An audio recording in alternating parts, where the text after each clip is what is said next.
الحمد لله رب العالمين والصلاة والسلام على سيد المرسلين والعاقبة للمتقين اما بعد۔ آج کا وظیفہ ہے لا حول ولا قوت الا باللہ۔ یہ ایسا وظیفہ ہے کہ جنت کے خزانوں میں سے ایک خزانہ ہے۔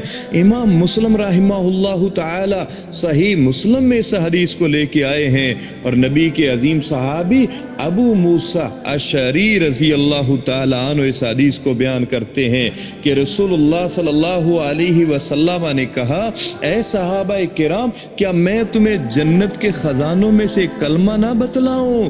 جنت کے خزانوں میں سے خزانہ نہ بتلاؤں؟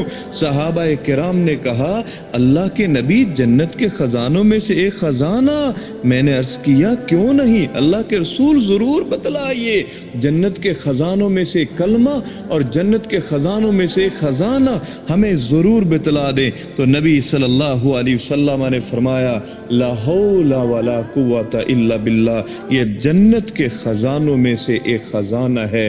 اور آئیے یہاں ایک واقعہ سناتا ہوں۔ مولانا محی الدین لکھوی رحمت اللہ علیہ، مولانا محی الدین لکھوی رحمت اللہ علیہ وہ فرمایا کرتے تھے کہ میں بہت سارے وظیفے کرتا تھا، لیکن جب میں نے اس حدیث کو پڑھا کہ یہ جنت کے خزانوں میں سے خزانہ ہے، اور میں نے لا حول ولا قوت الا باللہ کو تھام لیا، اللہ نے اسی کے اندر سے مجھے ولایت عطا فرما دی۔ اور آئیے اس پہ دوسری حدیث، یہ جنت کے دروازوں میں سے ایک دروازہ بھی ہے۔ نبی صلی اللہ علیہ وسلم کے صحابی بیان کرتے ہیں، قیس بن سعد بن عبادہ رضی اللہ تعالی عنہ فرماتے، میرے ابا جی نے مجھے نبی کے پاس خدمت کے لیے چھوڑا، میں نے اللہ کے نبی صلی اللہ علیہ وسلم کے پیچھے نماز پڑھی۔